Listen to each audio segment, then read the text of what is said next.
Agriculture Abeokuta, most especially every one of us has come to grace the 64th inaugural lecture of this university, Federal University of Agriculture Abeokuta.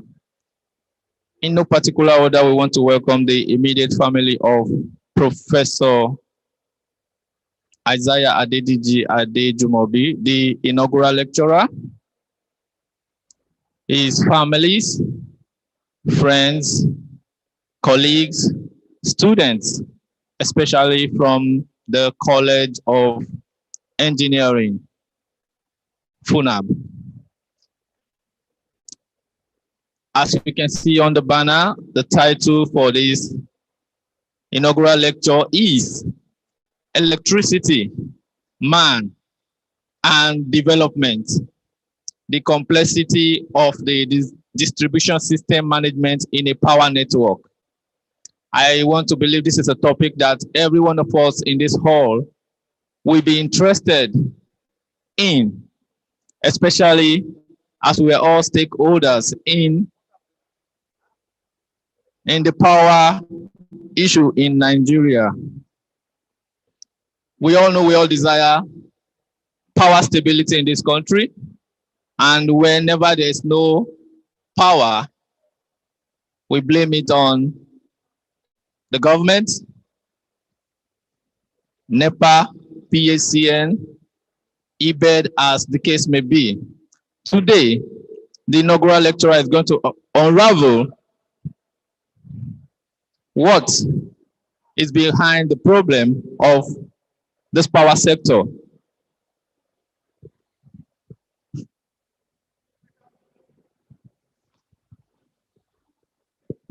As soon as the procession comes into the hall, please, we are all requested to stand up.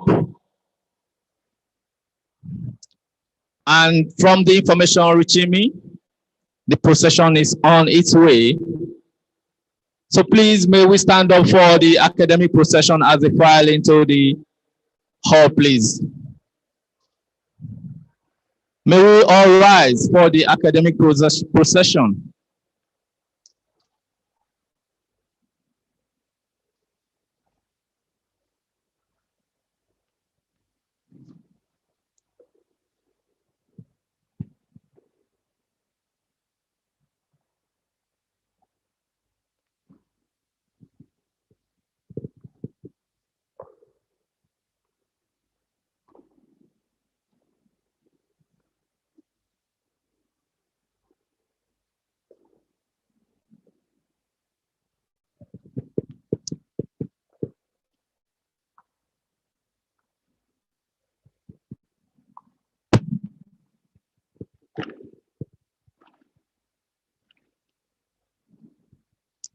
That is the academic procession filing into the hall.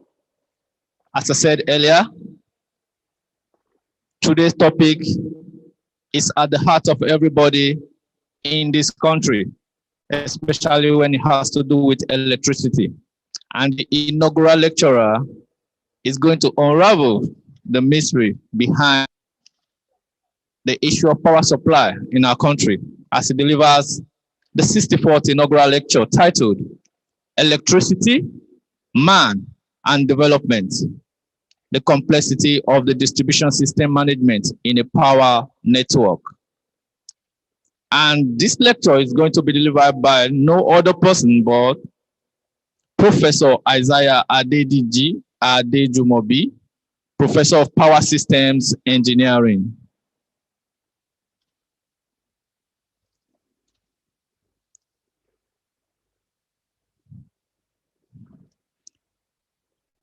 We want to welcome in the procession our Vice Chancellor, Professor Felix Kolawole Salako, our Deputy Vice Chancellor, Academic, Professor Bolanle Akeredoluale, Deputy Vice Chancellor Development, Professor Clement Adeofun. We have the representative of the registrar, Mr. Adeusi Agbotoba. We have the inaugural lecturer, Professor Isaiah Adejumobi. We have the Dean, Colend, Professor Salami Olasukomi Ismaila. The HOD, Electrical Electronics Engineering Department, Dr. A.O.A. Akinola.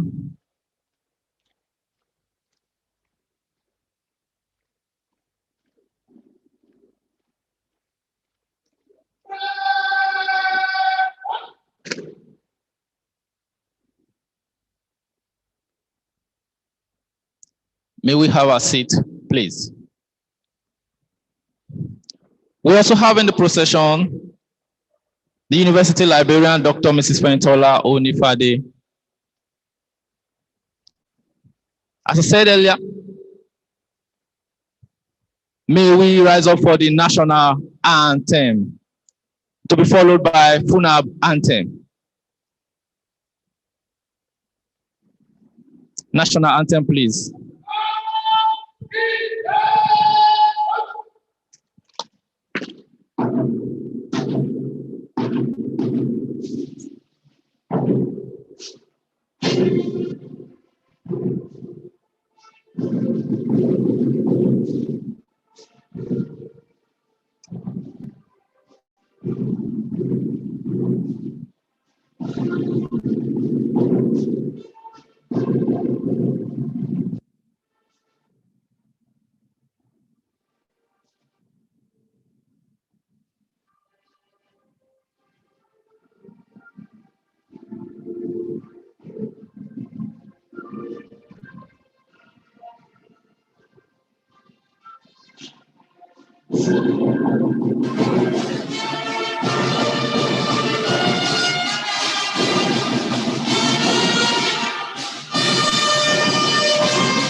FUNAAB anthem.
May we have our seats. Thank you very much.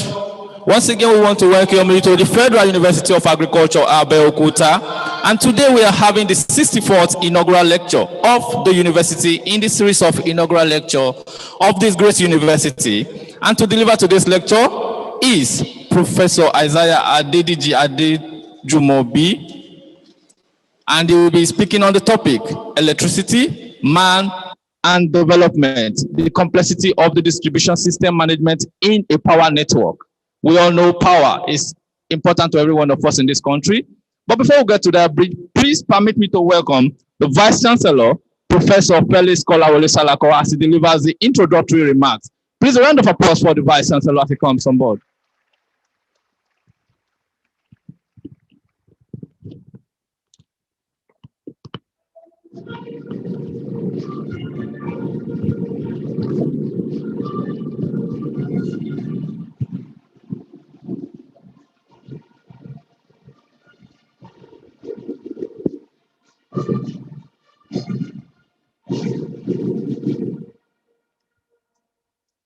I wish to respectfully invite Professor Adejumobi to step out for this introductory remarks.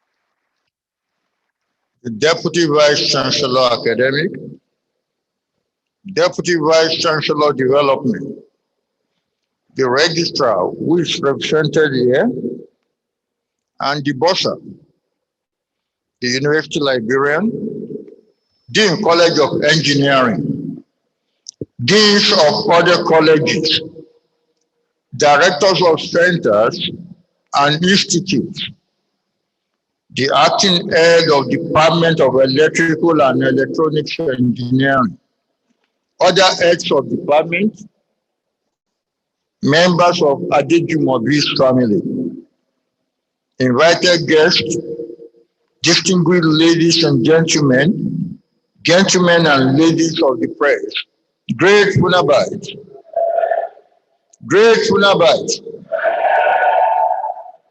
It's with great delight that I welcome you all to this inaugural lecture. The inaugural lecturer of today is Professor Isaiah Adejumobi, who was born on 3rd May 1962 in Ogbomoso, to the family of Pa Adejumobi and Mrs. Adejumobi.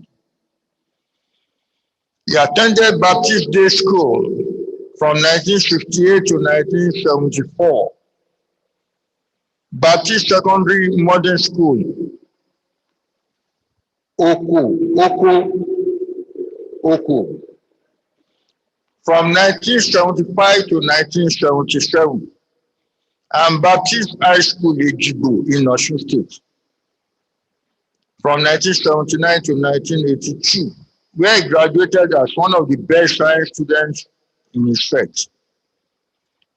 He attended the University of Ilorin, where he studied electrical engineering from 1982 to 1987, and graduated with second-class honors, upper division.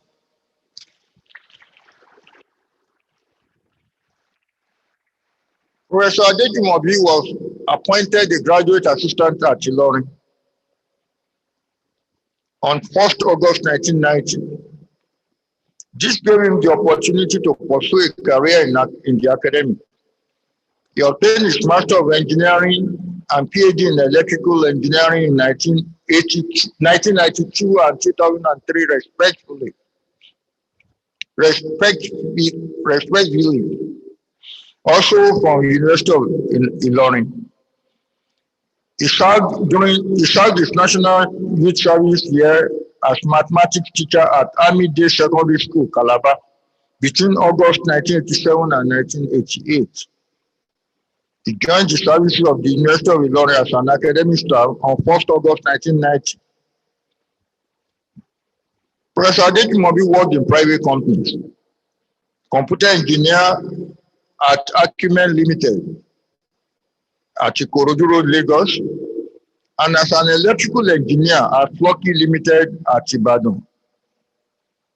During his service in the University of Ilorin, Professor Adejumobi served in various capacities as departmental examination officer, academic level advisor, and postgraduate coordinator.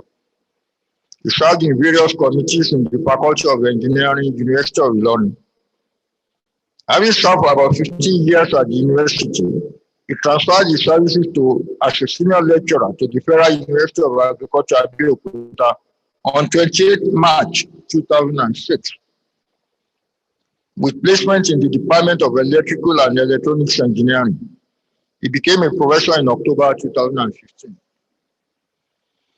As a professor of power system engineering, his research focuses on electric power distribution system management, modeling and efficiency, most especially as it affects the economy with a major consideration of electric energy production and supply with minimal losses.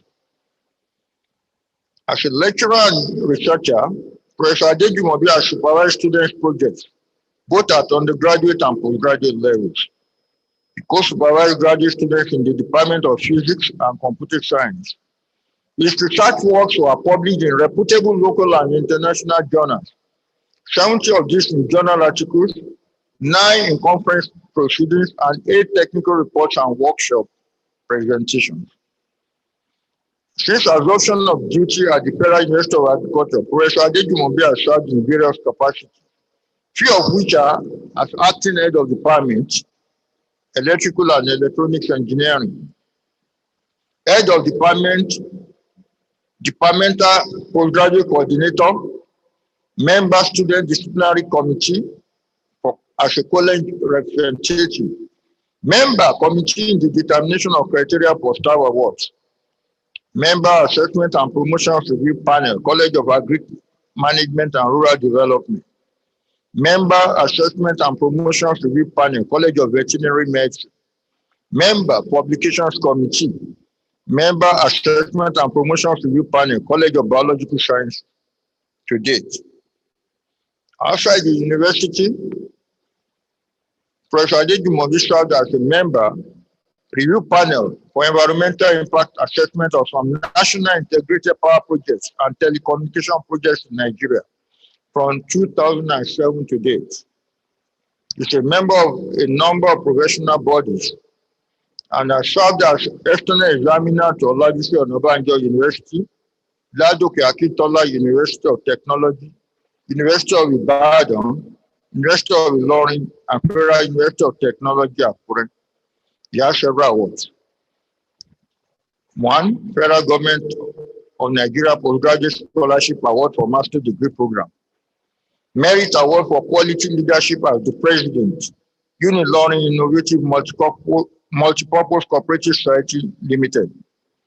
Merit Award in recognition of outstanding and commendable contribution to the growth of the church, presented by First Baptist Church, Goma, Ilorin, Kwara State, on October 2008.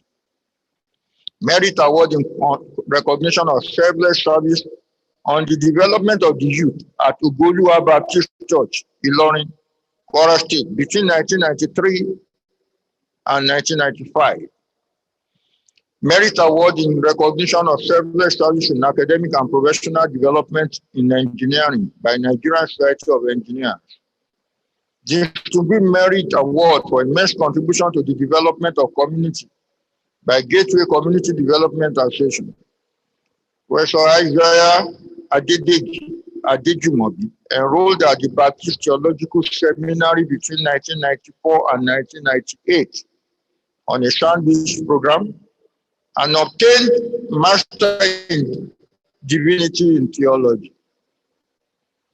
And he was fully admitted into full gospel ministry as a Baptist Reverend on 17th August 2005.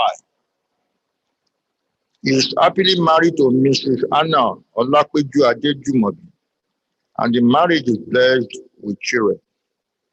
Distinguished ladies and gentlemen, it's my pleasure to invite Professor Isaiah Adejumobi from the Department of Electrical and Electronics Engineering to present his inaugural lecture titled Electricity, Man and Development, the Complexity of the Distribution System in a Power Network.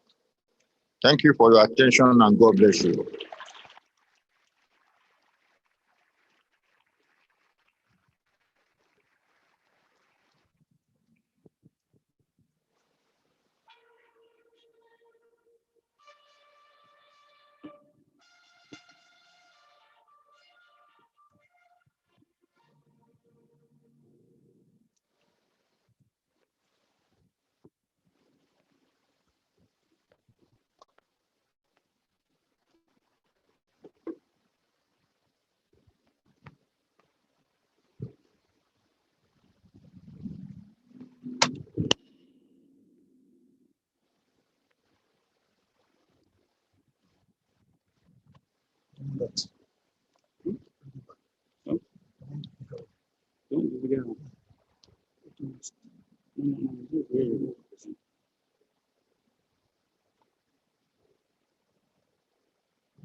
The Vice Chancellor, Deputy Vice Chancellor Academic, Deputy Vice Chancellor Development, the Registrar, the Bursar, the University Librarian, Dean College of Engineering, Deans of other colleges, Directors of centers and institutes, acting head, Department of Electrical and Electrical Engineering, other heads of departments, distinguished members of the University Senate, distinguished academic and professional colleagues in FUNAAB and other universities, members of the university communities, members of my immediate extended family, distinguished ladies and gentlemen, great FUNAABites. I am indeed delighted to stand before you today to present this lecture. It is a privilege and grace by God, and I thank God for it. If not for Him, the dream wouldn't have been realized. This inaugural is the 64th in the Federal University of Agriculture, Abeokuta, 6th inaugural in the College of Engineering, and 1st in the Department of Electrical and Electrical Engineering.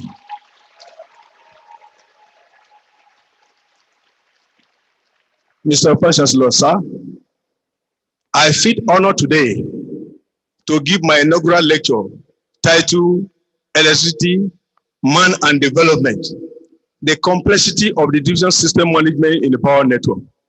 The lecture gives an account of my academic stewardship of about 30 years in the university system. Electricity is one of the necessities of modern life, with society in all walks of life becoming more dependent on the successful functioning on a good supply of electric energy. The link between the source and the consumer, the distribution systems assume an ever-stable role. Food, shelter, clothing, and energy are the 4 essential factors required for human existence on the planet. Among these, electric power plays a vital role in our daily living because it integrates other factors. Electricity also has an irreplaceable feature in the driving of technological innovation, socio-economic growth, and development for humanity. Hence, it has a direct and optimistic correlation with economic growth and the standard of living of inhabitants of any nations, either developed or developing. The history of Nigeria electricity market dated back to about 1896, when electricity was first produced in Lagos to serve the colonial master. the years 1929, 1946, 1951, 1962, and 1972 were major milestones in the involvement of the electricity market in Nigeria. The Nigeria Electric Supply Company, NESCO, commenced operation as an electric utility company in 1929 with the construction of a hydroelectric power station near Kura, power station at Kura near Jos. In 1946, the Nigeria government electricity undertaking was established under the jurisdiction of the Public Works Department to take over the responsibility of electricity supply in Lagos State. Electricity Corporation of Nigeria, ECN, was established in 1951, while the construction of the first 132 kV, 132 kV line took place in 1962, linking Ijora Power to Ibadan Power Stations. The Niger Dam Authority, ND, was as well established in 1962 with a mandate to develop hydropower potential in the countries.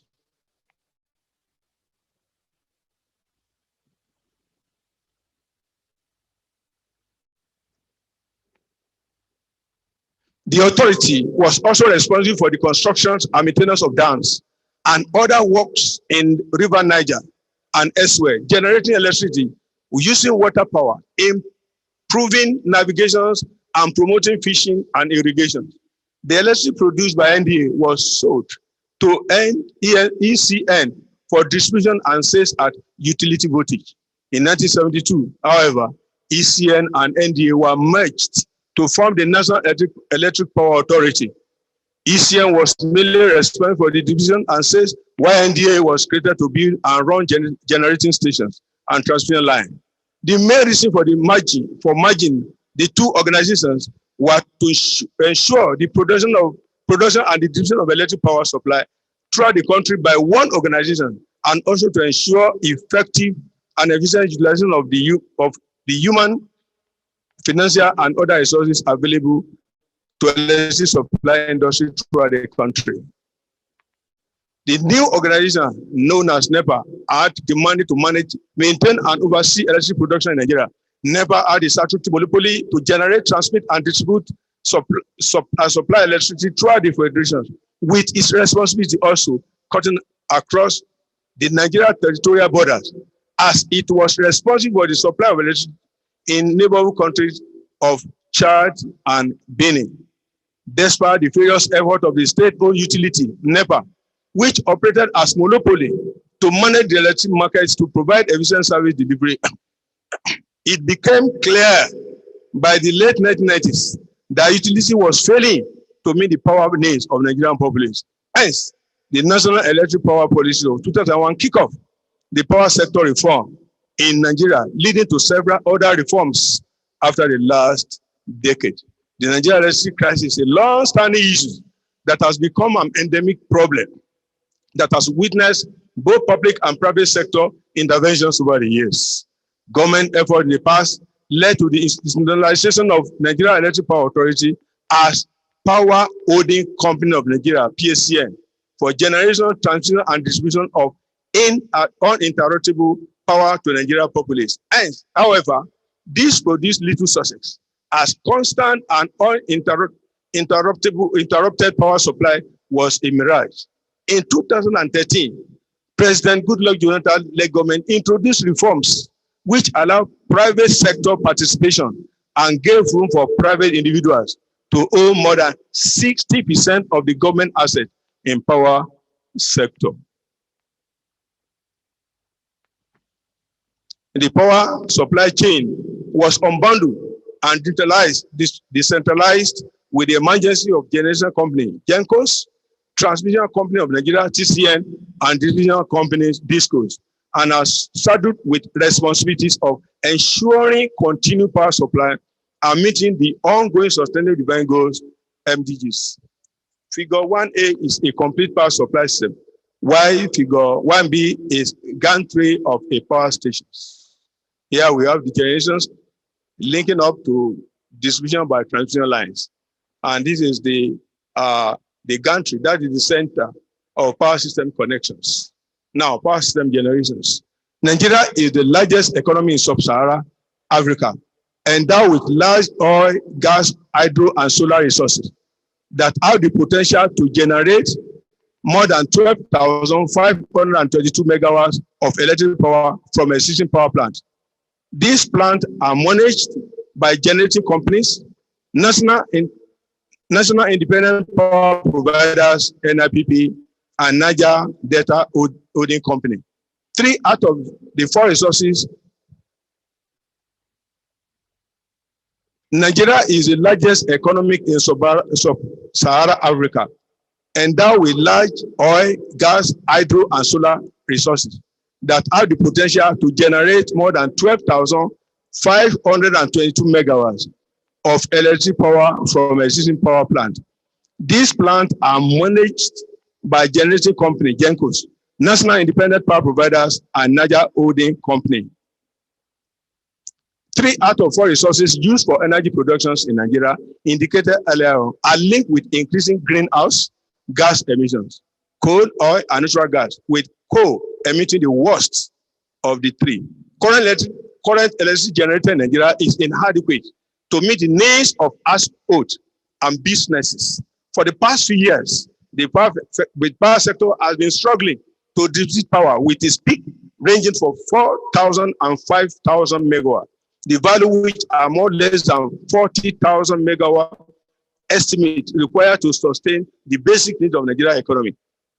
This table shows the peak, that is the maximum generated in each year from 2010 to 2019. And we can see 2010, the least, 3,804.3 megawatt, and the maximum ever recorded is 2019 with 5,079.3 megawatt, which is much, much lower than what the country is required to sustain its economic growth.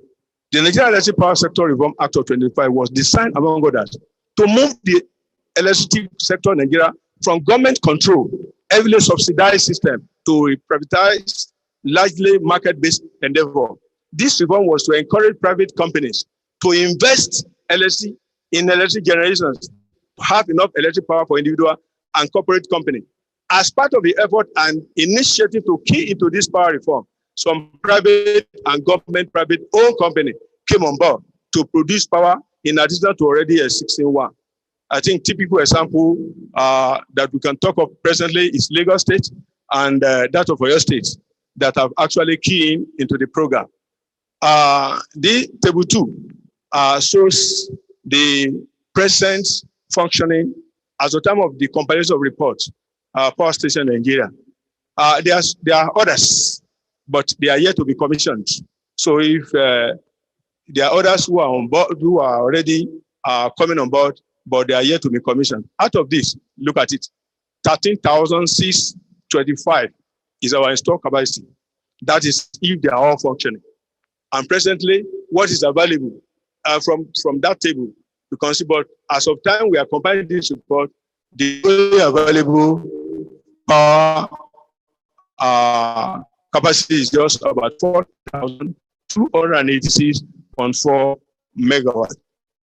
Mentioning insufficient, inadequate power supply. What are those challenges that are actually responsible for these inadequacies? What are those challenges? When the issue of privatizations of the Nigeria power sector came on board in 2005, there were expectations, there were jubilations that the electricity supply in the country was going to improve. However, the situation is yet to yield appreciable results. A few of the challenges, just few, are enumerated below. One of these is aging power infrastructure, which we all notice.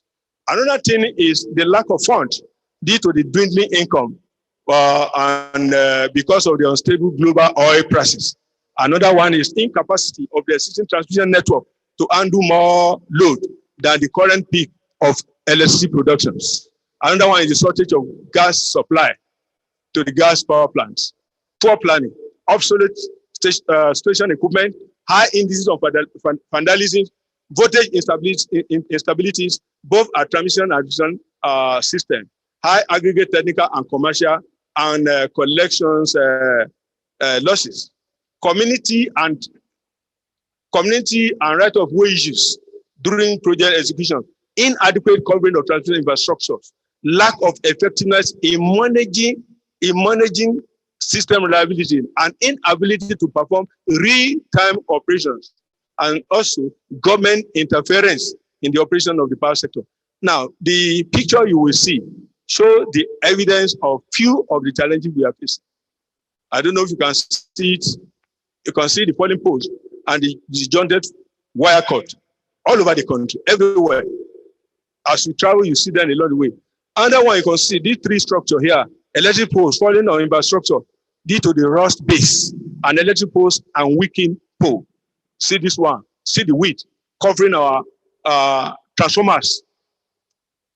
And then another one, due to the storm or burning of the bush, see the trees falling on conducting overhead distribution. Another one, see burn transformer due to spark and poor heating. And this one, very pathetic one, big gigantic hydropower plant being abandoned for some reasons. And this one is another power station experiencing major faults. And look at people struggling to restore it. With all this, these are real obstacles. These are real obstacles. And that's just few out of many. We want to also talk about, we have talked about generations. We want to talk about briefly about the state of transmission system in Nigeria. The transmission grid is an integral part of electric value chain. The operation of the Nigeria electric transmission network is vested in Transmission Company of Nigeria, one of the successor companies unbundled from Power Holding Company Limited. Just like in the generation system, the transmission system also faces technical challenges. These include transmission line congestions, interconnection of the transmission system, voltage limit violations, system stability loss, high impedance, which leads to high transmission losses. In Nigeria, now we have about 6,680 kilometers of 330 kV lines and 7,780 or 132 kV lines. And on this, minimally, we are having an average transmission losses of about 9%. This is not really good for any quality power supply system. There are ongoing reinforcement of existing 330 kV and 132 kV lines and substations across the country to enable the efficient wheeling of more electricity, as less than 40% of the country is covered by existing transmission infrastructures. Now, we have identified major loopholes, the problems that we are facing. What are the effects of this incessant power failure on socio-economic and industrial development in Nigeria? 8 years after the reform introduced by President Goodluck-led government in 2013, private sector participation seems not to be yielding expected outcome, as the system losses inability of the DISCO to invest and distribute much more power from GENCOs are still the challenges that hinder the progress of the sector. Hence, lengthy hours of power outage due to load shedding or system failure are recurring occurrences in the country. Most industries in Nigeria barely have power supply for national grid and therefore run on generator or renewable sources for long hours. Many power farms, information technology companies, food processing companies largely run on generators or renewable sources to power routers, switches, and terminal equipment. According to Ahmed Milo in 2015, the cost of producing power via alternative sources constitutes more than 30% of total cost of production in many companies, resulting in higher cost of production, higher cost of goods and services, and reduction in the profit margin of companies. The telecom industry has also been affected by poor electricity supply in the country. Poor power generation has increased the operational cost of telecom services provider in Nigeria. Mobile system operators and internet service provider are some of the largest consumers of diesel in Nigeria.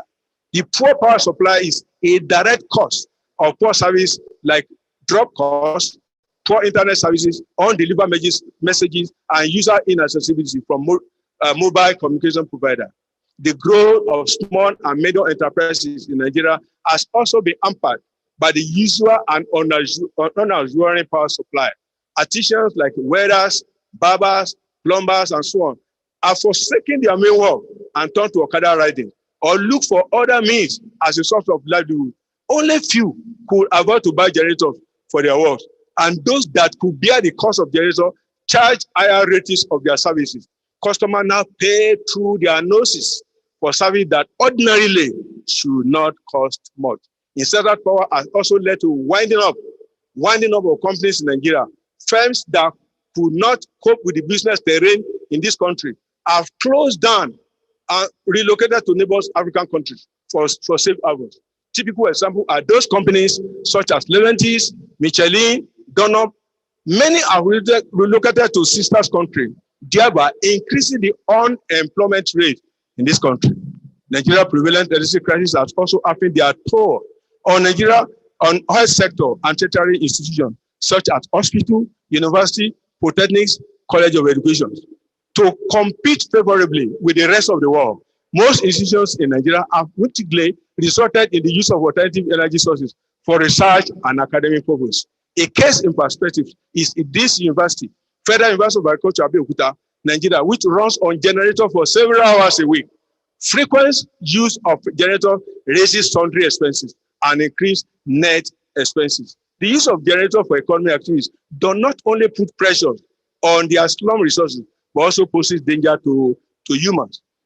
Personal exhaust from generators seems to be the second cause of unnatural death after natural disaster and insurgency in Nigeria. There is no doubt that Nigeria is running a generator economy that is risky, grossly inadequate to meet the daily demand of electricity. Now, the complexity of digital system management. We are linking up with a topic, and the topic, electricity, man development, the complexity of digital system management. What is that complex? What is that reason for that complexity? Why can't we manage our digital? Why can't we enjoy electricity the way we're supposed to enjoy it? Nigeria's power sector consists of three major subsections, including generation, transmission, and distribution system. Distribution being the last stage of the process.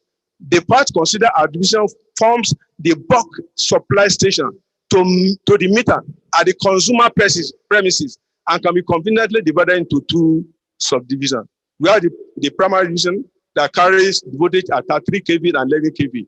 And we have the distribution secondary division that carry the voltage at 415 or 240 volts up to the meter at the consumer premises. Several problems are found in the distribution system that undermine regular power supply to many consumers in this country.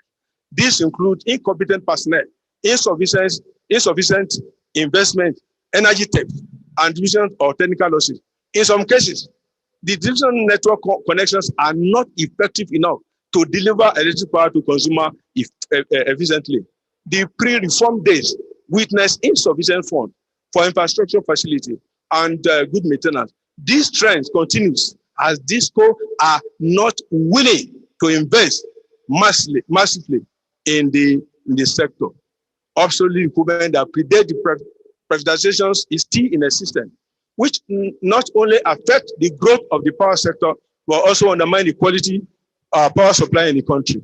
Nigeria's distribution sector lacks a sophisticated and advanced energy tracking system to identify and prevent illegal connection. There are no sufficient predicting tools to see into the future, to know how much energy will be demanded in the nearest future and how much equipment will be needed for system smooth operations. Nigeria's distribution management has no control over the types and sizes of the cable being used to connect at the consumer end. Different sizes of cable are seen all over, connecting supply to consumer premises. Poor conducting sizes causes high distribution losses, and there are a lot of concern or obsolete equipment will greatly affect the electric supply.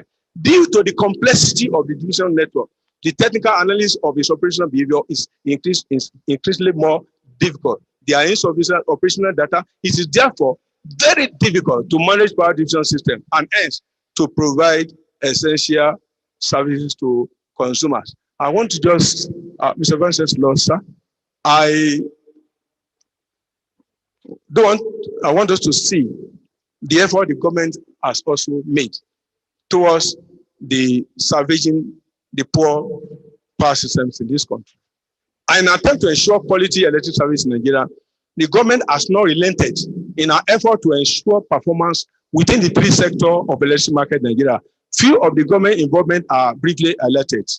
The first one is what you have mentioned, electric power sector act reform that encourage private participations into the electricity markets. Another one is the power sector recovery implementation plan. The Federal Executive Council on March 22, 2017 approved a power sector recovery and implementation plan in order to attain financial viability of the power sector. Another one is the issuance of the mini grid regulation in 2016 by NEC. The National Electricity Regulation Commission, NEC, issued a draft of mini grid regulations in draft form in 2016, which was subsequently adopted in May 24, 2017. The issue regulations were meant to, one, accelerate electricity in areas without existing distribution infrastructure, as well as areas with existing but poorly electrified or non-functional distribution facilities. Another, number two, for establishing that mini grid regulation is to act as a catalyst for stimulating the desire improvement along the electricity value chain. The other one is the one that I mentioned briefly before, the liberation of power generations and distribution between federal and state government. This one encourage state government who have the capacity to generate electricity on their own. And then the another one, this one, I know many of us must have, when I opened this one, must have known what happened in that 2019 on this deal. That's Siemens German Energy Company Nigeria agreement. You know, in August 2018, the Nigeria government signed a 6-year power deal with the German energy company in an attempt to fix the country's unreliable electricity grid. The deal was expected to result in production of at least 25,000 megawatts of electricity in the year 2025. By this deal, Siemens is expected to work along with Transmission Company of Nigeria to achieve 7,000 megawatts and 11,000 megawatts of reliable energy by this year, 2021 and 2023, with the remaining 7,000 to be delivered and by latest by 2025. And this is the deal that was to be followed up by one of the government officials during that COVID, and we all know what happened. Then the man lost his life to COVID. It was a grace. I know the repose of the soul will not allow this project to die off. Now, again, I want to just talk maybe 1 minute to show that scholars, they also did their best. They also did their best to secure solutions to the electric power problem in Nigeria. Several researchers have focused attention on the unraveling the rationale behind poor electric supply in Nigeria, as well as providing solutions to those problems. I would just say their general findings. I will just mention their general findings so that we don't go, because if you go through all what I put down, their findings are almost the same. And the general findings are this, of the researchers from these three sectors, that is generation, transmission, and distribution, include one, obsolete equipment, poor findings, insecurity, poor policy making and planning, high transmission losses, and poor voltage stability, among others. They also propose appropriate recommendations. These are some of the contributors. That's for the generation, that's transmissions. That work, if you go through the summary of their work is what I've just mentioned. They all work towards achieving, having solution. Mr. Vice Chancellor, sir. Despite all what I've said, people's conclusions, I want to briefly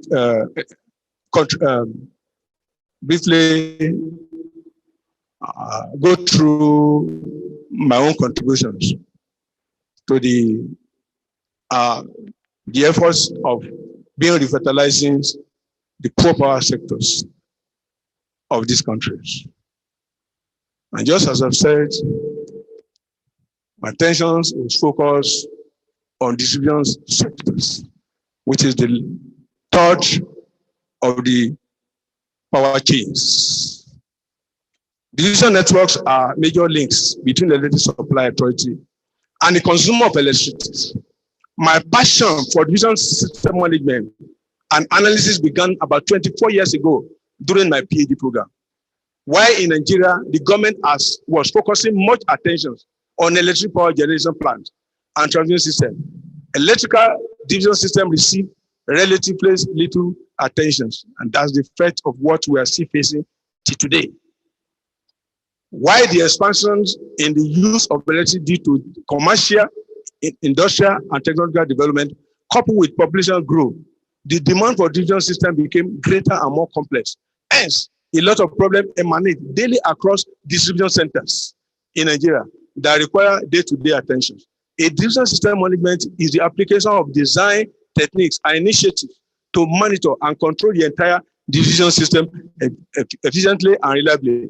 The management is meant, among others, to improve the reliability and quality of service in terms of reducing outages, minimizing outage time, maintaining acceptable frequency and voltage level, as well as lowering the supply costs.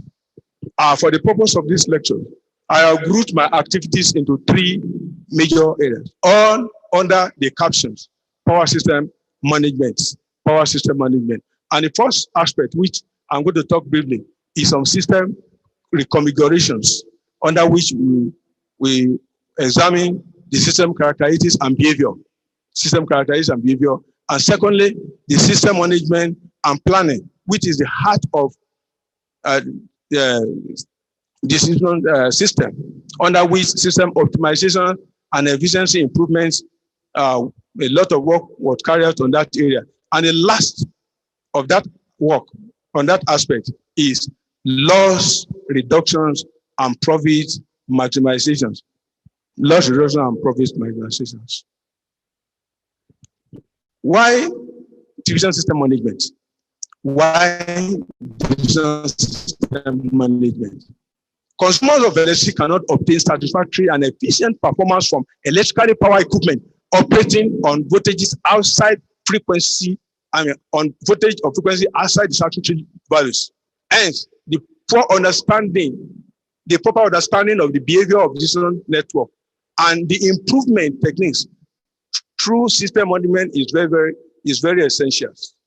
The proper understanding of the behavior of digital networks and the improvement techniques through system management is very, very essential. What the first aspect is decision system reconfigurations. The question is, why some people will have electricity in one locations and another location you see darkness? Why should be low voltage here and another place high current, whatever they call it, boys, say high voltage? This is the area where we look at the first instance. So we call it to annul all these anomalies. We work on what we call system reconfigurations. The uneven load distributions in primary distribution feeders have been identified as one of the major causes of power losses in the distribution system. Due to reconfigurations of a distribution network allow instant by instant transferring of loads between possible closed distribution feeders whenever there's load imbalance and the system variable statutory limit are violated. That's high current or high voltage, high frequency, or whatever we call it. That's on this note that Adéjùmọ̀bí and Inaugural in 2011 developed a fast and reliable heuristic visual basic net-based algorithm capable of measuring and evaluating power flow along the distribution network, power losses on feeders, and voltage provided at the feeder buses. When this technique was applied to the distribution network, the results show that power losses on those critical loaded feeders reduced considerably, and the voltage provided at the low buses improved close to the statutory limit of plus 10 and minus 10%, respectively, as shown in figure. This is the first analysis shows there are critical lines that have violated the rules of quality, power quality. When we say there's power quality, it means the frequency and the voltage they are operating on normal level. And that's why when you buy any equipment, you see 220 volt, 50 hours frequency. On no account must you go outside that range, maybe plus or minus 10%. And this is what we are trying to forestall. So in that line, we want to make sure that no stations, no place is suffering where other will be enjoying. And that is the idea of auto reconfigurations. You can see from that result, before reconfiguration, see the active power losses. And after reconfiguration, the losses reduce considerably. And the next, another thing I will mention is the voltage. Now, this is the normal voltage. So attempt is just to move the voltage to meet up with that blue color. So when there was crisis, that's the red color. And when we introduce our reconfiguration technique, the thing improves close to 11 kV statutory limits. Similarly, Adebanji and Adejumobi, we use another method on Sifana-based radial distribution configuration to Ekiti 30 kV distributions. The same process will follow, but with another technique. And on that note, we are able to reduce the power loss from 3,820 kilowatts in that small locality to 2,843 kilowatts. And the voltage profile improved with the voltage derivation index, reduced from 10% to just 2% voltage drop. And the result is also same like this. The normal voltage level is what that blue color. So the red was initial conditions, moving closer to the required voltage. And the losses also reduced from that blue color to the red color. And that was the basis. And also Adejumobi and Adebisi in 2012 also consider another techniques of using tap changing transformer techniques on selected primary feeders in Abeokuta with sole objective of minimizing distribution network power losses and with the drop. And the result is as presented here. This is, you can see the initial conditions before tap changing, auto tap changing was applied is the blue color. And when it was applied, the red color result, and the value reduces considerably. The same thing with the power loss. You can see why that Ibarra feeder was so high is because the line is experiencing heavy loading. That's why but even despite that, our technique still reduces that losses and would drop considerably. From that, it is seen that transfer would drop reduced by 0.3, 0.1, and 200% for Camp, Obantuku, and Bara feeder. And similarly, power losses for the three feeders were reduced by 30, 10.38, 10.81, and 21.81 respectively for Camp, Obantuku, and Ibara. And similarly, this is another important technique that we use, that we also at Adejumobi and Okoju. We look at what if we put something along our distribution line that will be normalizing our voltages provide, and also maintaining a stable power along our networks. It's on that one that we also use the available network, along distribution network. We develop a algorithm coded with visual-based net to provide a simple and flexible task to determine optimal capacitor sizing and placement on distribution feeder for voltage stabilizations and power loss minimization. The result from the three, the one we have considered before, we use another technique on the same feeders.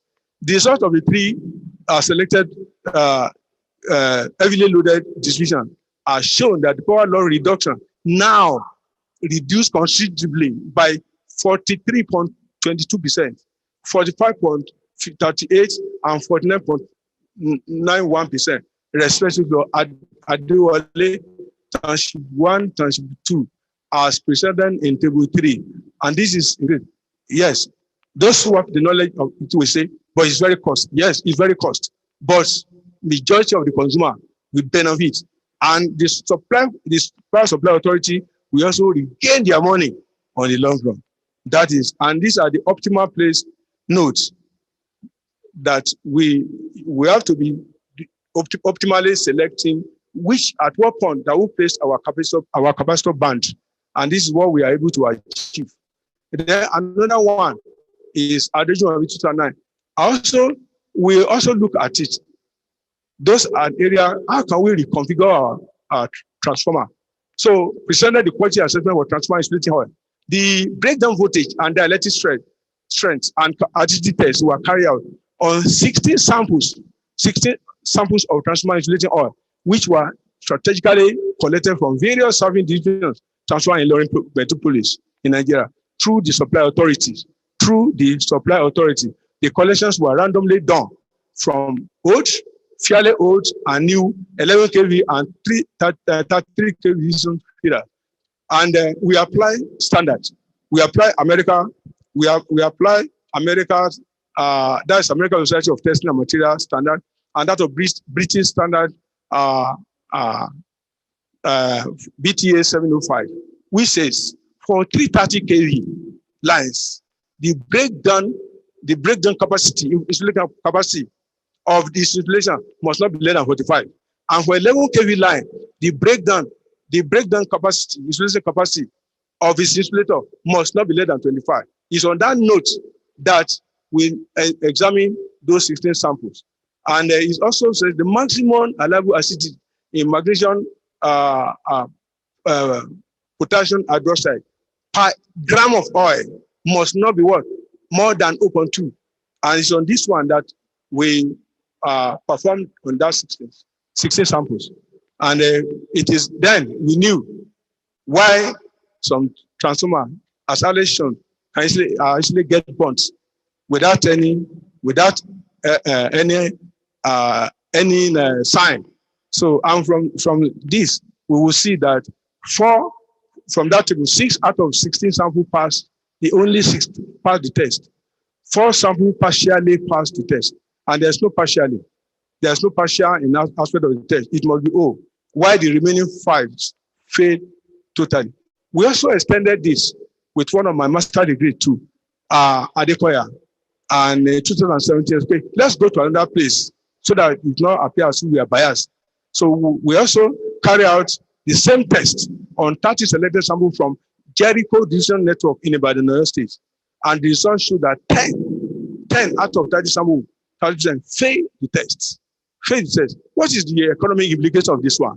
What's the economic implication? The overall economic implication of that result is that the affected transformer installation would be broken down and hence result in regular interruption of electric supply to consumers, and in some cases, explosion or burning of transformer. Hence, it is necessary for periodic reconditioning of our transformer. But I want to pause here to say, I'm surprised that when carrying out this test, even the newly purchased oil that was just coming, test positive that failed. Meaning that in most cases, we were using contaminated oil, imported contaminated oil. We need to have a good something now. That is the first aspect. I want to go to the second aspect. That is the system management. In this area, system management and planning involves system optimization and efficiency. Improvement in vision system. It includes load demand forecasting or load growth forecasting or prediction, assessment of distribution system reliability, system stability, voltage drop and power loss assessment. This is what we examined from various past power distribution network in Nigeria. Adejumobi 2003 work on distribution system load demand growth prediction using least square regression approach with the assumptions that dependent variables of interest will be affected by one or more factors in that environment. 5 years, 1997 to 2001 data of monthly peak loads in MVA from 6 injection substations. As of that time, we have 6 injections in the injection systems. Were collected and used to project for another 5 years. That is 2002 to 2006. Now, the adequacy of the forecast model equations was assessed by comparing the value of the calculated correlations with standard statistical correlations table at the appropriate degree of freedom. The results show that 3 injections from 6 injection substations, which is the heart of distribution. If there's a problem in injection substation, the whole state, the whole community is in problem. 6 injections of the 3 injections substations will be overloaded beyond rated values or installed capacity into the 5 years forecast period, while remaining 3 will be operating close to critical load point, as shown in this figure. You can see the graph. The rated line, this on no account must the loading of transformer close to this line and this line. And you can see, even before the predictions, the loading is already above the rated value or the operating value. And that's what we're saying. When you see transformer burning, anyway, these are important. And the same thing, this for the 7.5 MVA capacity and this was 50 MVA capacity. Another thing is that is 2005, Adejumobi also assessed the distribution system reliability using Ilorin and Dugbe, Jericho undertaking distribution network as a case study. The 10 years this time around, 1991 to 2001 and 1992 to 2002 for Ilorin and Ibadan respectively, monthly for data were collected from the respective 2 stations and were modeled using Box Jenkins time series methodology. And in producing our modeling, we use our model equation to forecast for another 10 years, which is from 2002 to 2011 for Ilorin and 2003 to 2012 for Ibadan. Selected model were based on the plot of sample autocorrelations and sample partial autocorrelation. The adequacy of the chosen model was also determined by comparing the computed chi-square with standard statistical chi-square table. The results show that the reliability of both distribution systems for Ilorin and Ibadan Jericho undertaking decreased with time to 12.5 and 21.7 by the years 2011 and 2012, respectively, as shown in this figure 8. And see the reliability, and it's declining for maybe reasons we have mentioned. Declining. This for the first one is for Ilorin, and this for Ibadan undertaking. We also say, okay, let's come back home after some times. That's why Adejumobi, Ate, and the rest, some of us in the department, we also assess the reliability of the electrical distribution network using the least square regressions, using the Federal University of Agriculture, Abeokuta, 33 kV distribution network in Abeokuta, Ogun State, as a case study. The available 5 years data, that's we collected data from 2010 to 2014. 4 data were used to determine the forecast model for the network. The appropriateness of the model was also diagnostically checked using the minimum sum of error, square, and coefficients of determinations. Where model fails to satisfy coefficients of determination, the adjusted coefficients of determination was used. The result obtained from the study also showed that the observed reliability between 2010 to 2014 and forecast reliability between 2015 and 2018 are shown in figure 9. Look at now our forecast started from 2014 down. I will come back to that graph briefly. From figure 9, in the feeder, the reliability of FUNAAB P33 electric distribution feeder declined over time. Over the forecast period of 2015 to 2019, the feeder recorded a very steep decline in reliability from 66.22% in 2015 to approximately 0 reliability in 2019. And I want to appreciate the management of this university that did not allow this prediction to come to true. I knew there were a lot of crashes there. If not the proactiveness of this university, that predictions would have been come to pass. Because as of that 2019, The things were going down. And I want to appreciate my Vice Chancellor and those who are working with his team. Otherwise, the reliability of FUNAAB will have come to zero by now. And incessant faults due to excessive overload, for instance, reduces system reliability. Results from this work suggested that necessary precautions measures must always be put into place. This may include system upgrades, which was done here recently, and replacement of some system components. Now, in the course of this work, when I was reading the work of some other fellow researchers, there's something that struck my mind that led us to this kind of work. Even in social sciences, humanities, you will see in this record, death rate, 12%. Another record, death rate, 10%.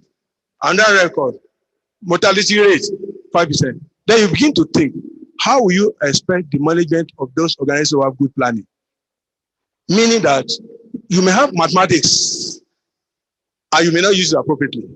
Or you have the knowledge of what you want to do and there's no mathematics to back it up. It's on this note that we went further to the use of appropriate statistical model and mathematics in solving this management, decision system management problem. The heart of decision system planning is forecasting. A reliable forecast can only be realized if correct and adequate forecast models are used. The authenticity of the correct forecast model is ascertained when it is subjected to rigorous diagnostic tests using standard statistical test tools. So on this note, Adejumobi 2005B applied projection of forecast model to a 10 years 1991 to 2001 Ford data to determine the reliability of distribution network. The adequacy of selected model was confirmed after we have determined from autocorrelations and sub-autocorrelations. We forecast, then we cross-check our forecast values, whether what we have done is real or just fantasy. The adequacy of selected model was confirmed by comparing the calculated chi-square with the standard statistical value at appropriate confidence level. The selected model is adequate only if the calculated Q is less than the standard statistical values. And the sort of table show that the developed forecasting model for single phase, three-phase, and component phase agree with the theoretical model, while the developed model for two-phase faults and wire cut fault proved otherwise with diagnostic checking. One was applied. When a researcher encountered, let me just show this. You can see this table. Most of our statisticians will understand what I say. You do some preliminaries, like oscillation, you plot the graph. I say, oh, this is a fine model. You use it for forecast, and you go to A and say, this is the situation of that entity. So with that, go further. So when we went further, so, okay, we want to check what we did. We discovered that, look, the rule says the calculated chi-square must be less than. And you can see the first one, for single phase, the model is adequate. The second one is contradictory. This one, the model is adequate, and the last one is contradictory. When a researcher encounters these difficulties, further research is required. If a researcher is not patient enough, he or she may select inappropriate model to forecast, which can negatively affect system planning. So I want to plead with our researcher to go further. We also consider another one. In engineering, we are fond of using approximate formula in our design. So in our design, we use approximate formula. So I also say you remember what I said, one of the things that we use in assessing the quality is the rate of the voltage drop.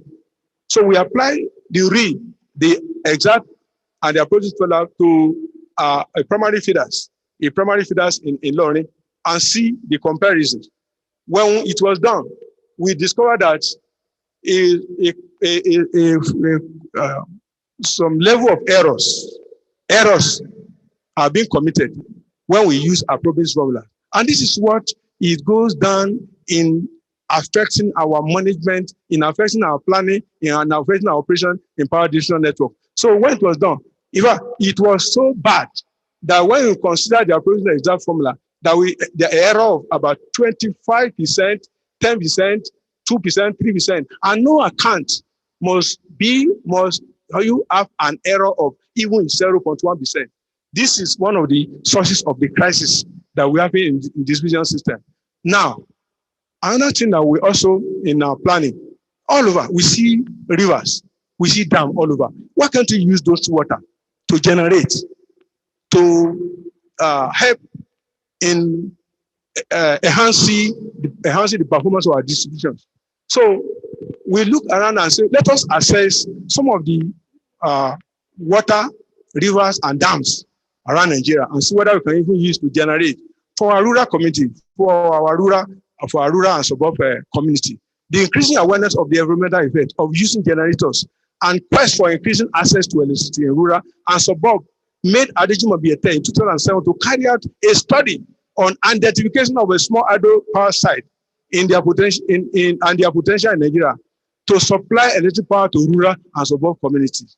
In this case, we collected hydrological data from river basin authorities around in various places in Nigeria, and we applied fundamental power equations to generate theoretical power output from this dam. And this is what we find. It may look tiny, but there's now evidence that all those rivers that are just being wasted, those water, those dams, we can generate electricity for our rural and suburb community. But we went further to say, okay, this is theoretical study by calculation. Let's go further a little practical and see how is it possible. And what led us into this? I am a member of this smart hydropower researcher network in this country. We have started some pilot project, abandoned. We abandoned some individual donors, donated money. And today, we can actually point to mainly our achievements. And that's why I've not even rushed in one day in the past to the university that let us use our water here to generate, because I have seen it happening in other places. So in this case, Adejumobi 2014, we assessed small hydro potential practically of the Opeki River in Ogun State. In the assessment, the mean daily flow discharge record obtained from Ogun River basin authority were used to evaluate the median range of air and establish flow curve durations for the river. Now we pick randomly pick some turbines. These are the major things. You know, turbines, various turbine has, they can work on different level of water from one level to the other. So we pick them randomly and subject them to rigorous optimization design. And from there, we discovered that one of the challenges we are facing. If you see that table, we discovered though our targeted power output was 10,000, but we are unable to realize that because of this. Now again, we now develop flow duration curve optimally. From there, the power output reduces considerably, but we are sure that we can generate power throughout the year. We also try to look at the solars, hybrid solar for some areas in the communities. And with that, we also prove that we can generate power. The last of the series, which I've just talked briefly, is the economics. What is economics? Economics is generating with low loss and with high efficiency. We started with, from our university here, we developed what we call energy saving approach to determine mean absolute percentage savings. When we consider two colleges, we collected various loads. I want to see if we use energy saving component, including lighting and solar. We discovered that one of the colleges, Kolam Route, were able to save energy of about 22.5 0.32%. And when we consider that of the College of Engineering, we are able to save about 30.6. Consider these economics aspect of it. And then that graph shows what you can save from individual load, AC and so on. You can see the losses reduced considerably and the voltage improved considerably. Another thing is that we also went further to industries. How can we also minimize the energy use in industry? We ventured on what we call demand side management. We went to a bottling company of Nigeria and said, okay, there are two processes. How can we still maintain our productions and reduce the amount of energy being used? When we apply, we use what we call low shifting, low clipping. The target of that one that we want to improve the load factor, meaning that you want to reduce the amount of energy being demanded from that company so that all other users will be able to use. From there, you can see that a lot of energy is being saved from that red color to this blue color using low shifting. When we went further to apply Vusi logic, the thing reduces considerably. Our target is that we don't want any company to be demanding more so that all of us will benefit. You can see that it's reduced from that red color to green color. And from there, a lot of money was being saved. The same thing was applied to home residential management, which we did this last year. With the automations, you can just leave your house and go. With the automation system, just leave your house. We are still working on the only one we are here to tackle is the issue of the pumping. Leave your house. It will switch up automatically where it's supposed to switch up. In the night, it is not your headache. Just come here and considerably a lot of money. When we apply to a three bedroom, we discovered that a lot of money is being saved. So I'm advising that we do this. Now recommend conclusion. Mr. Vice Chancellor, sir, distinguished ladies and gentlemen, I have attempted in this lecture to present the importance of electric energy and the place of the power distribution system in providing stable, reliable, and quality electric power for human and economic development for our nation. The electric supply system in Nigeria is a dilapidated state, and the electric energy being produced is far cry below electric power demand for domestic, commercial, and industrial use in Nigeria. Optimizing the management of performance of the power distribution system, which is a major link between electric supply and the consumers, will go along with improvised solution to the problem of erratic power supply. Step-by-step reconfigurations, good planning strategies, standard energy management, and efficiency technology, and appropriate energy loss and reduction techniques. We assist tremendously in improving the quantity and quality of electric power being delivered to consumer of electricity throughout the power.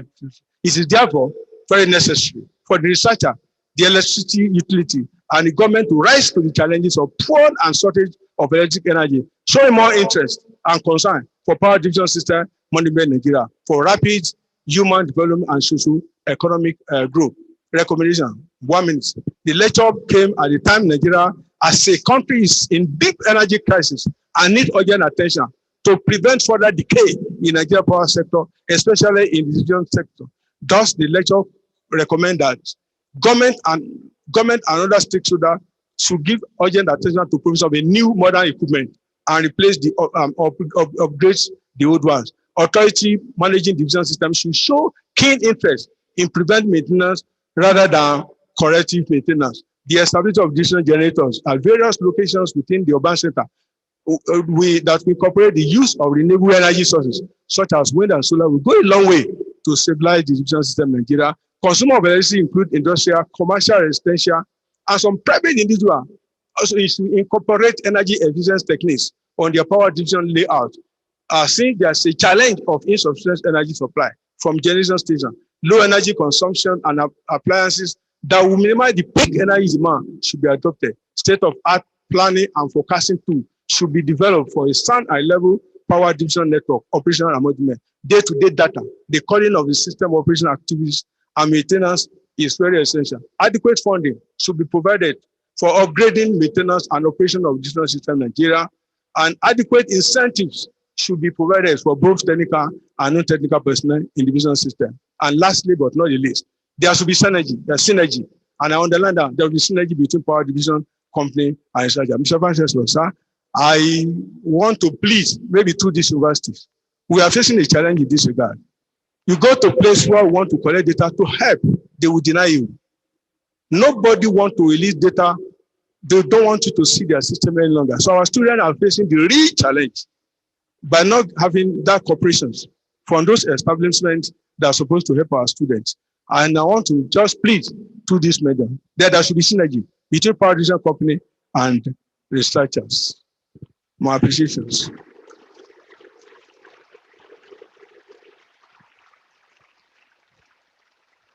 I want to please for permission to Vice Chancellor to appreciate the following very briefly, sir.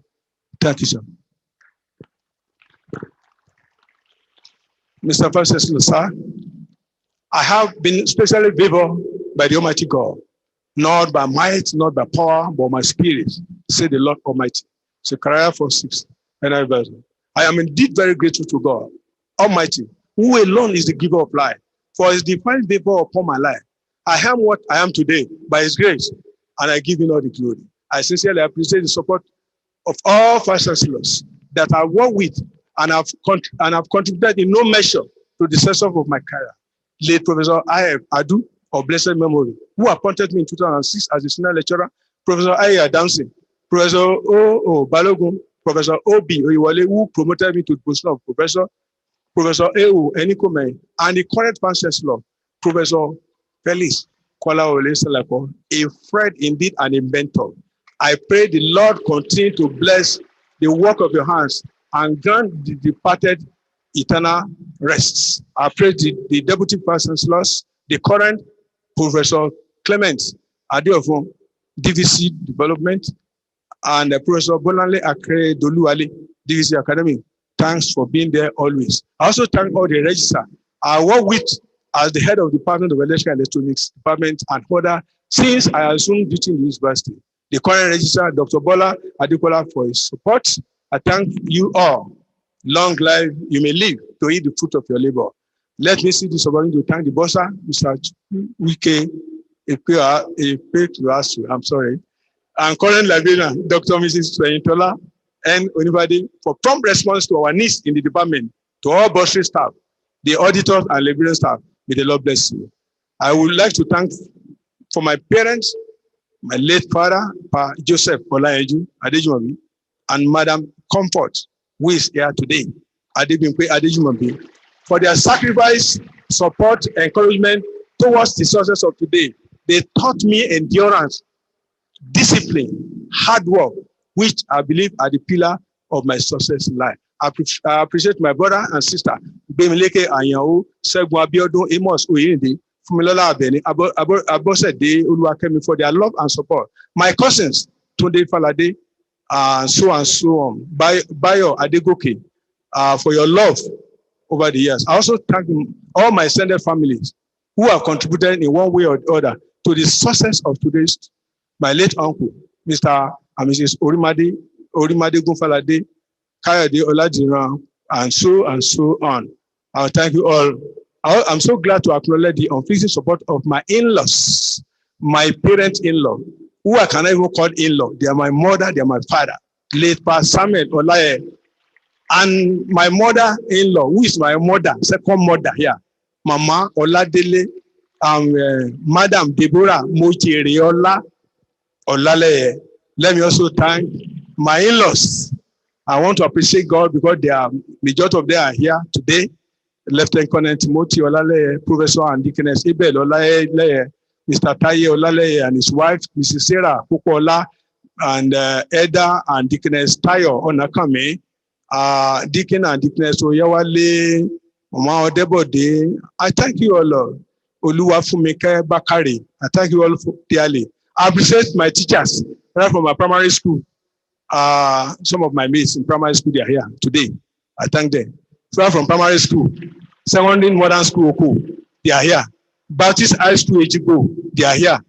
With our coming together has sorted the sources of today. Thanks to my late teacher, Yebeku of blessed memory, Mr. Azam, Mr. Kofi, Mr. Boatin, Professor Wale Abijo, and the principal, J. Olawale of blessed memory. I collect all my lecturer in my university day, Professor Ayi Ulabi, BJ Ulufagba, TS BME, who supervised my MH and PhD, who is unavoidably present here because IPPS.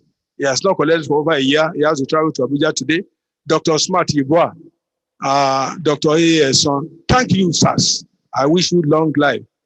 And I also wish to acknowledge my colleagues at Basis High School Ijbu. I have seen them around when they are coming. 1982 said, we motivated one another in course of our studies, and thanks be to God for his mercy that saw us through. Thanks to my brother here, Rotimi Egunjobi, Professor Tela Adedibu, Dr. Adilani Engineer Aduolipo, and some others. I would also like to appreciate all my members of Supreme Stars. That's my first club, Oko. You are all friends indeed. I also want to thank my colleagues in University of Learning, Professor J. Ododa, Provost of College of Engineering, Abuad, Engineer Fanira, Akilabi, Engineer Agwola, and so on, so on, so on. Let me also thank some of my colleagues in the Choleka Assembly of Umaso, Reverend Tayo, Reverend Adisa, and so on, and so on. Your word of encouragement and support are sincerely appreciated. I also want to thank my colleagues in the Department of Electrical and Electronics Engineering. All these I have worked with since I joined the FUNAAB. Professor Edo, Professor E.S. Ajisegiri, Professor S.B. Late Professor S.B.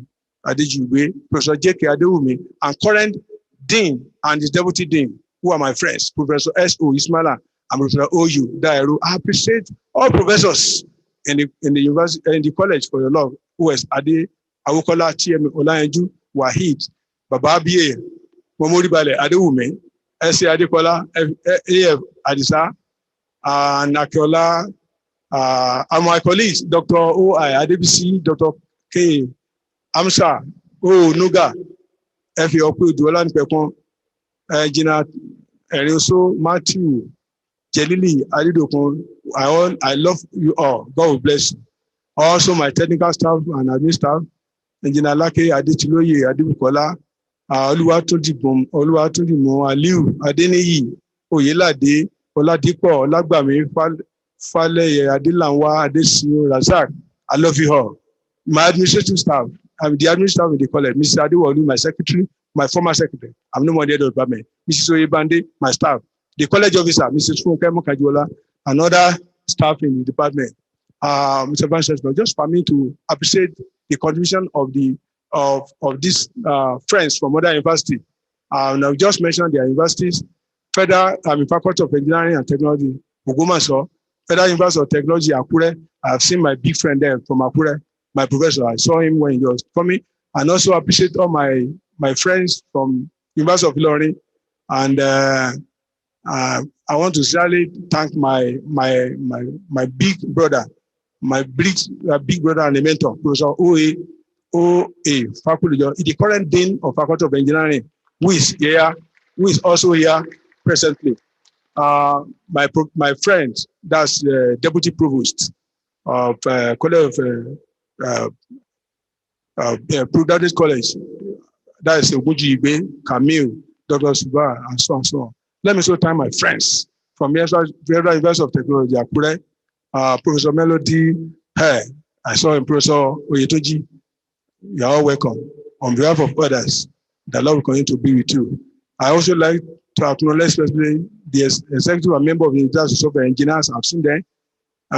Chairman and member of Nigeria's Institute of Electrical Engineering, and our women in the house, up with. I've seen you all. Women engineers, professionals. I've seen you. I thank you all. Mr. Vice Chancellor, I wish also to express my profound appreciation to my past and present students for their cooperations in the course of training. One of them is some of my students, they are now professors. But I just mentioned a few. Professor Kunda is now United States of America. Dr. Abdurrahman is an associate professor. Dr. Jai Opari is an associate professor. Dr. Owa Adebisi is senior lecturer. Dr. Benson Ogundare, and so on. Taiwo Atilola, Fentola, Dr. Mrs. Alaudin. There are many of them. Engineer Mrs. Adekweson, too numerous to mention. Am I present undergraduate student? I love you all. I've seen you. I appreciate my pastors and members of Ugolu Baptist Church, Ilorin, Kwara State, First Baptist Church, Gama. So my pastor call it Gama, but it's Gama. First Baptist Church, Gama, Ilorin, First Baptist Church, Gosen Estate, Asero. And for your prayers, my pastor, Reverend Eswa Adeleke Adeniran, my diaconate youth organizations, men and women, Bukolua societies, and all of them, I thank you all. I also acknowledge and appreciate Pastor Fellowship, both in Ilorin and Abeokuta here. God will continue to be with you. This league will not be complete if I not appreciate my immediate community here in Abeokuta, Unity Gateway Community Development Association, where I'm currently the chairman of the CDA executive, the chairman, a member of the Joint Unity Forum. My chairman is here, chairman and member of Aduagbe CDC, member of Managu John for their support and love.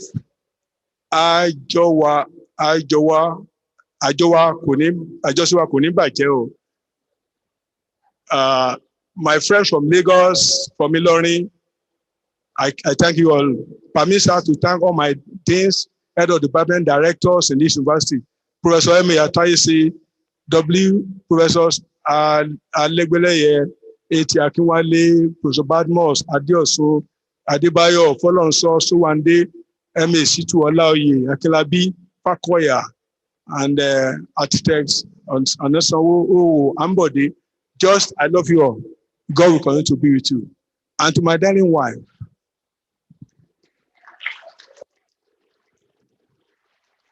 I want to skip.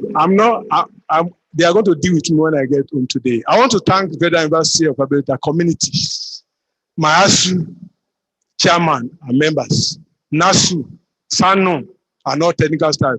You are all blessed. I also appreciate the contribution of chairman and member of FUNAAB Publication Committee. May the Lord reward your labor with success. Finally, I appreciate my immediate family for their love, understanding, support, my care. Many thanks to my children, Isaac Maiwa, the geologist, who is here, Reni Oluwafunke, a graduate of this place, Israel Tomwa, who is absent.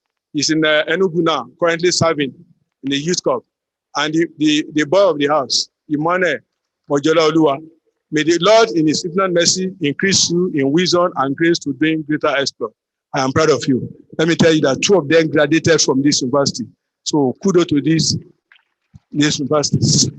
To my darling wife, my companion, Mrs. Anna Olagweju Adejumobi, Ne Olaleye, a woman you all know, those who are work with her, is a woman of faith, who does not believe anything is impossible with God. I appreciate your love, endurance, and sincere support for my ambitions all the way. We strive together, and by the grace of God, here we are, all to the glory of God Almighty. The name of God to be praised. To everybody, thank you all for coming and your attention. That God bless you.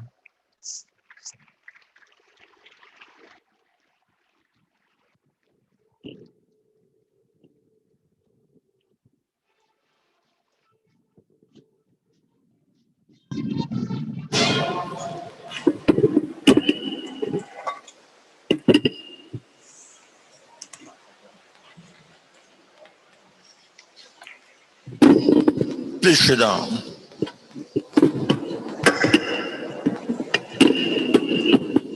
Mr. Vice Chancellor, sir, this is the hard copy of my inaugural lectures for record purpose.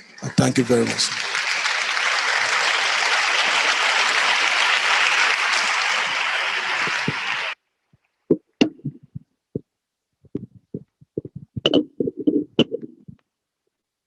On behalf of the Federal University of Agriculture, Abeokuta, I present this award of honor to Professor AdejumobI, as the 54th inaugural lecturer of the university.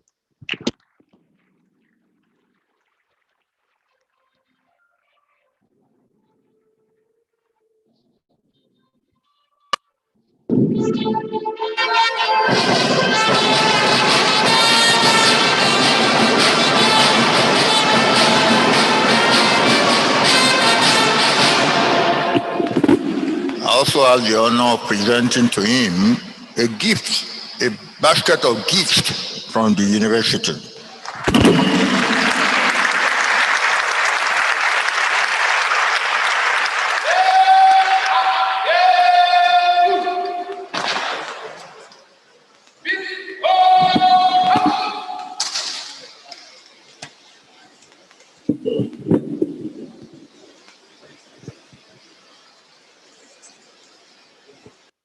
Anytime I met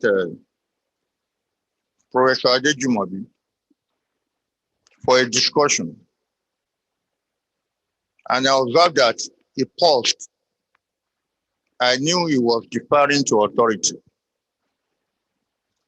I'm referring even to the time I was Deputy Vice Chancellor. That was also my habit. And I will pause too, because I knew he was going to give an alternative opinion in a very straightforward way. I had always consulted him on electricity problems on this campus. So anytime he called, I must listen. And the advice will always sink in. I want to thank him in appreciation of that. He's one of those who will tell you the home truth and the home truth alone. No hanky-panky, no. I also want to thank him for reminding me about ECN. We were not, or I do not belong to the up-NEPA generation. I belong to the ECN. There was electricity at that time. But I also belong to the disco generation now. And each time I hear disco, I think of the disco of the 70s and 80s. Because they are just dancing around the electricity. And they call themselves disco. I did this year the temerity to disconnect this university on December 30, 2020. It was a disaster. They're good, and I hope they won't try it again. Because we went without them for 4 months and they lost revenue. If they are doing disco, they should not do disco with FUNAAB. On this note, I want to thank the audience for being here. Let me start with Mrs. Comfort Adejumobi, the mother of Professor Adejumobi. Mama, ẹ káàbọ̀ ma. Ẹ kú ìtọ́jú. Ẹ jókòó. Mama, ẹ jókòó. Mrs. Anna Olapeju Adejumobi. Ìyá ẹ dìde. Ẹ bá ń pàtẹ́wọ́ fún ìyá ẹ. She's one of the productive members of the community in registry. Please sit down. Thanks. Mr. Isaac Mayowa Adejumobi, son. Sit down. Mr. Emioluwafunke Adejumobi, daughter. Please sit down. Mr. Israel Ayotomiwa Adejumobi, son. Okay, he's the one at Enugu. That's okay. He has gone, maybe he will do master's degree at the University of Nigeria, Nsukka. Master Emmanuel Mojola Oluwa Adejumobi, where are you? You are welcome. You are a big man and they say you are baby of the house. In-laws and other family members. Mr. Gbemileke Anyanwu. You are welcome, sir. Mr. Olusegun Abiodun. You are welcome. Please sit down.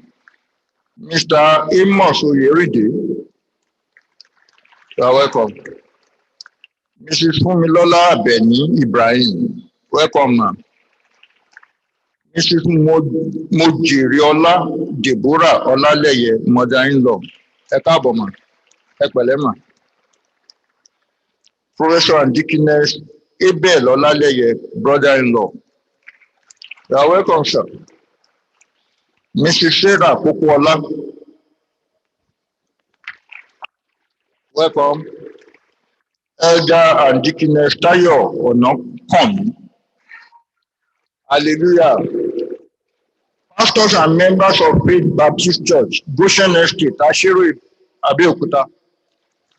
You are all welcome. Thanks for coming.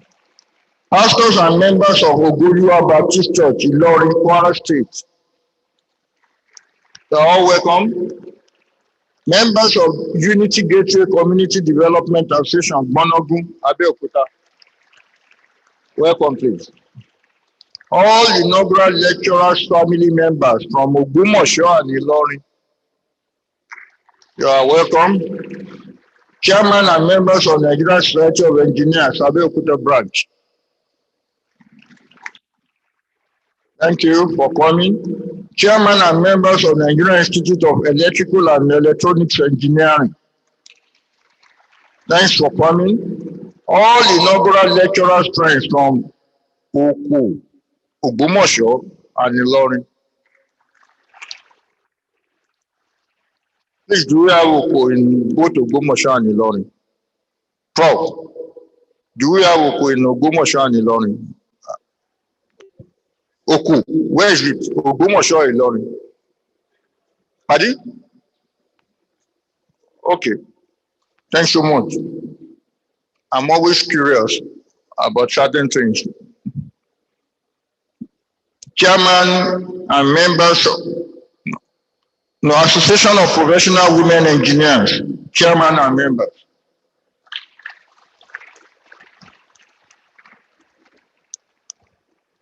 They are wearing academic gowns. Can I see them?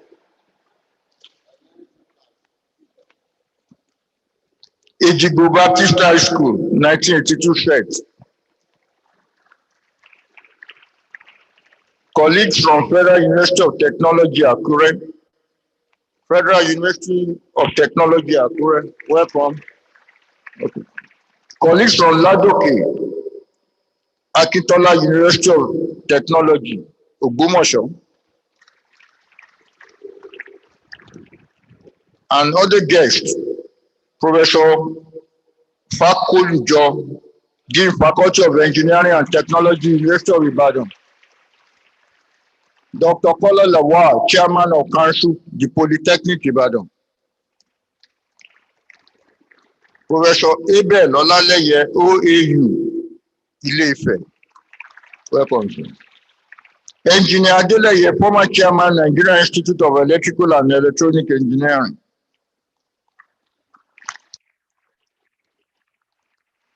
All members of staff, Electrical and Electronics Engineering, and the members of the College of Engineering, FUNAAB.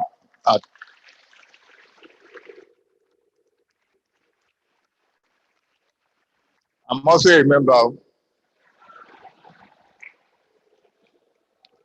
All postgraduate and undergraduate students, college, where are you? Thank you all for coming. It's been a pleasant moment, and we hope to have another inaugural lecture very soon. Thank you all.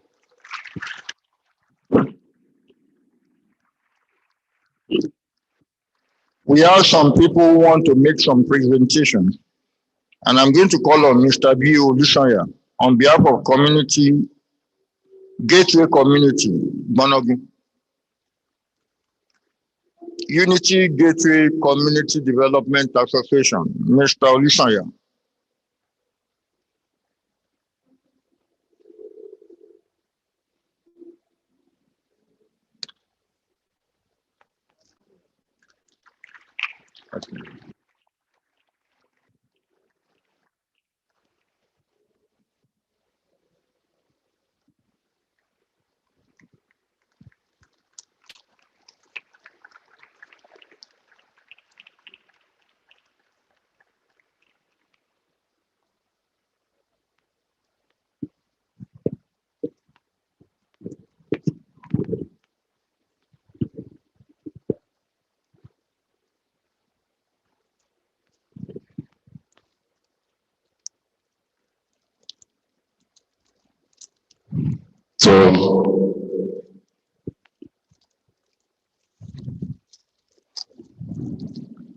So our erudite professor, the chairman of the CDA, Professor Isaiah Adejumobi. This is a token from your community where you preside as the chairman on behalf of Unity Gateway Community Development Association. We congratulate you on this wonderful education. The Lord God Almighty will continue to prosper you in Jesus' name. Thank you very much. God bless you. Okay.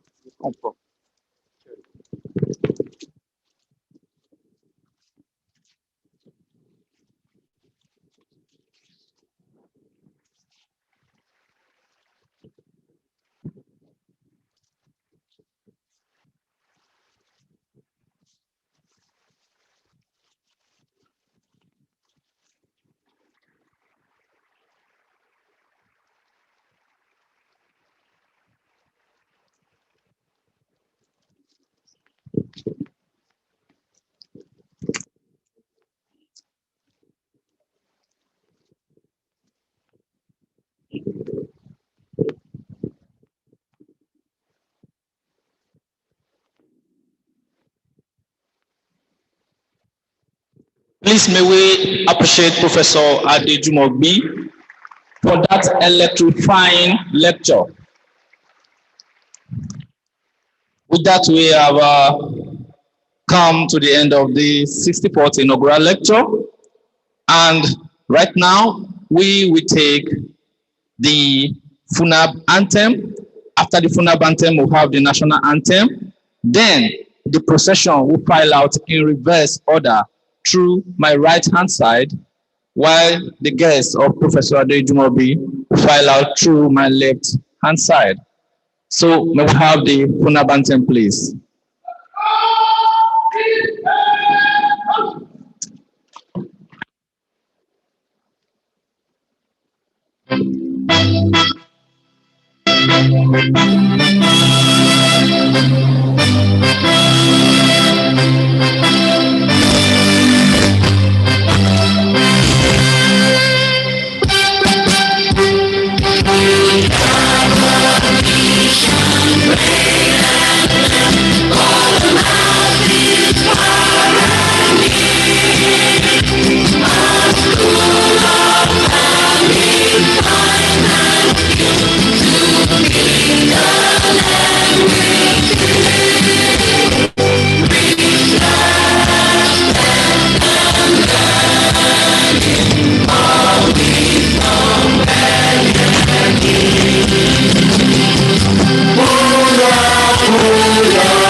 National anthem.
Thank you very much, everyone.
All guests of Professor Adejumobi should go through the left-hand door.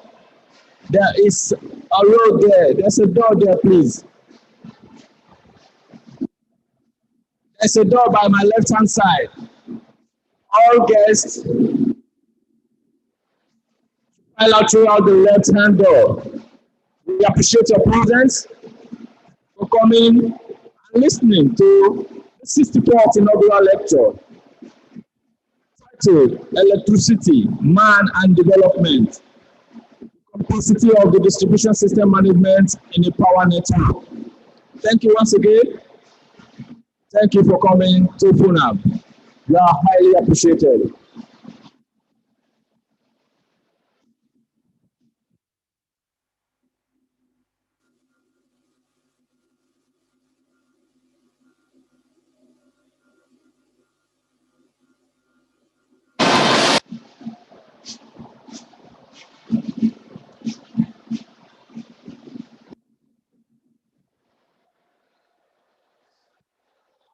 Please, others can go out through the main entrance. The main entrance. Others can move out through the main entrance, please.